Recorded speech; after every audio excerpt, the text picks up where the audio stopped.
Montmartre est une association qui, depuis 14 ans, propose aux familles un système de prise en charge après l'école, mercredi vacances, qui correspondent vraiment à leurs attentes, tant en termes de budget qu'en termes d'horaire. On ferme tard, horaire décalé.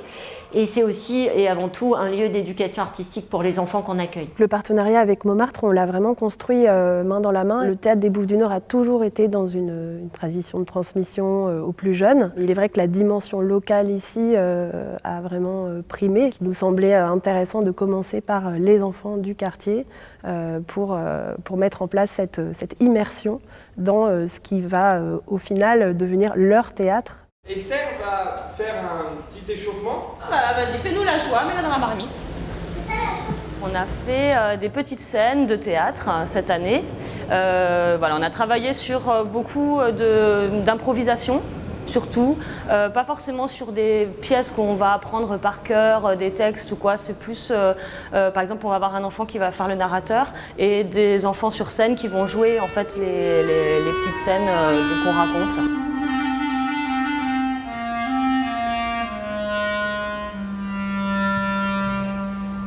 Il y a une magie qui opère.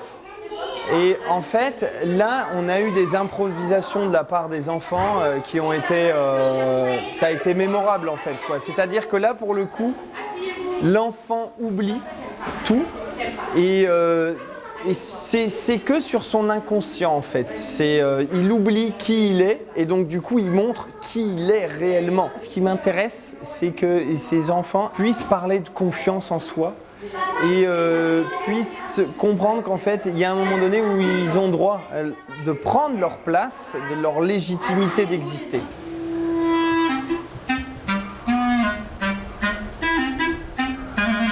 On dit de Montmartre que c'est innovant parce qu'on demande aux parents d'être très impliqués et on les soutient aussi dans cette démarche de parentalité.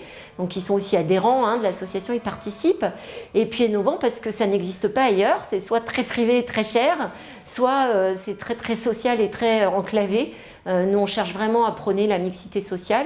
Et puis le dernier point, c'est d'avoir fait le choix de travailler qu'avec des artistes professionnels et pas des animateurs qui auraient fait un peu d'occupation plastique. J'aime beaucoup parce qu'on va sur le plateau, on nous fait mimer, on nous fait parler, on fait des petites scènes, on est branché là en ce moment sur les fables de La Fontaine. J'ai bien aimé jouer le mouton quand je chantais dans la chorale des animaux.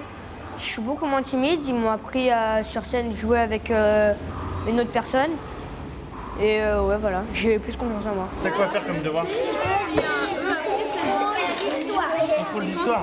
Il faut te poser des questions. On a aussi le temps du goûter et le temps des devoirs. Et c'est vraiment une richesse d'avoir ces 3 temps plus qu'une contrainte parce que ça nous permet aussi de développer un autre type de relation avec les enfants qui finalement aussi transparaît sur les ateliers. Ça donne quelque chose de tout à fait différent qu'on n'aurait pas sinon. Une parade. Si je te dis un théâtre. On met en place une table pour les jeux, dessins, etc.